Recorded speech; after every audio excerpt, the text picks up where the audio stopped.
हमको तो लगता है नारे तकबीर, नारे रिसालत, अल्लामा रज़ाउल्लाह मोनिस मिसबाही। हम एक दुआ करेंगे, आपको आमीन करना है। आप कहे न कहे, रौनक मिसबाही साहब को तो बहरहाल करना पड़ेगा। हजरत अल्लाह 5 के नोट को बंद कर दे। ये जो आप जोशो खरोश आप देखे हैं भर भर मुट्ठी के 5 ही मैंने नोट किया, मैंने गौर किया।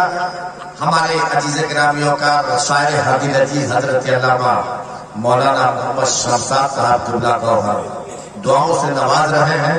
आज जब भी मिलते हैं 5 रुपया जरूर देते। बहुत अच्छे लोग हैं। अल्लाह तबारक व तआला इस 5 के सदक़े को 5 करोड़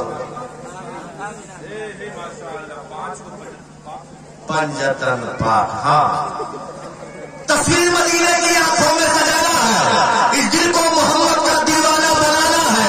इस वास्ते हमने जलसा ये सजाया है, सरकार